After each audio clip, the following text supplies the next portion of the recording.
মৎস্য ও প্রাণী সম্পদ উপদেষ্টা ফরিদা আক্তার বলেছেন, অ্যান্টিবায়োটিকের অনিয়ন্ত্রিত ব্যবহার এখন দেশের স্বাস্থ্য, প্রাণী সম্পদ, মৎস্য এবং এমনকি কৃষি খাতেও গুরুতর সংকট সৃষ্টি করছে। এই পরিস্থিতি মোকাবিলায় প্রিভেন্টিভ প্র্যাকটিস, ওয়ান হেলথ সহযোগিতা এবং শক্তিশালী নিয়ন্ত্রণ ব্যবস্থা ছাড়া অ্যান্টিমাইক্রোবিয়াল রেজিস্ট্যান্স AMR মোকাবেলা সম্ভব নয়। তাই অবিলম্বে সমন্বিত প্রতিরোধমূলক ব্যবস্থা গ্রহণ প্রয়োজন।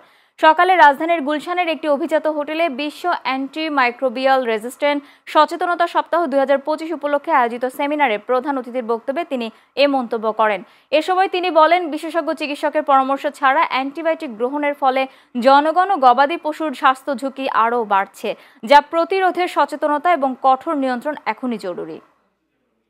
ওয়ার্মিং যেভাবে বাড়ছে এবং সেটার কারণে কিন্তু নানা রকম ডিজিজও বাড়ছে এবং ক্লাইমেট চেঞ্জের যে ভয়টা আছে যে আমরা আমাদের সামনে দুর্যোগ আরো বেড়ে যাবে, তারই সাথে যুক্ত কিন্তু এই যে অ্যান্টিবায়োটিক রেজিস্ট্যান্সটা কিন্তু আমার মনে হয় এর সাথে যুক্ত হয়ে যাচ্ছে। কাজেই আমরা খুব সহজ ভাষায়, সরল মনে, সাধারণ মানুষের ভাষায় যদি বলি তাহলে কিয়ামত কিন্তু কাছেই চলে আসছে।